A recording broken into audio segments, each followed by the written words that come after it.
உங்களது 10வது அறிக்கையில் தனியார் துறையின் கீழ் செயல்பட்டு வரும் காப்பீடு அதாவது இன்சூரன்ஸ் நிறுவனங்கள் அனைத்தும் அங்கீகாரம் ரத்து செய்யப்பட்டு மத்திய அரசின் நேரடி கட்டுப்பாட்டுக்கு கீழ் இயங்கும் அப்படின்னு சொல்லியிருக்கீங்க.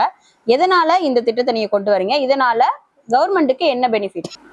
இந்த இன்சூரன்ஸ் ரத்து எதுக்குன்னு சொன்னீங்கன்னா, தனியார் என்ன பண்ணுறாங்கன்னா, ஒரு மக்கள் தொகையில் எல்லாரையும் இன்சூரன்ஸ் பண்ணுங்கன்னு சொல்லி பணத்தை வாங்கிறாங்க. அதில் யாரோ ஒருத்தர் தான் ஆக்சிடெண்ட்டில் இறக்குறாங்க, இல்லை ஏதோ ஒரு பாதிப்பு வருது, அதனால் அவங்களுக்கு கொடுக்குறாங்க.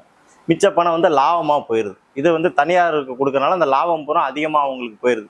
இதே அரசாங்கம் செஞ்சால் அரசாங்கத்துக்கு நிறையா வருமானம் வரும். இந்த வரக்கூடிய வருமானத்தை மற்ற நலத்திட்டங்கள் நம்ம பயன்படுத்தலாம். இப்போ இவங்க லாபத்தெல்லாம் என்ன பண்ணுறாங்கன்னு சொன்னால், தனியார் லாபம் எடுத்துக்கிட்டு எல்ஐசி இவங்க மாதிரி ஆளுகளுக்கு மெட்ரோ ரயில் கட்டுறதுக்கெல்லாம் இந்த தனியார் நிறுவனமே கடன் கொடுக்குது.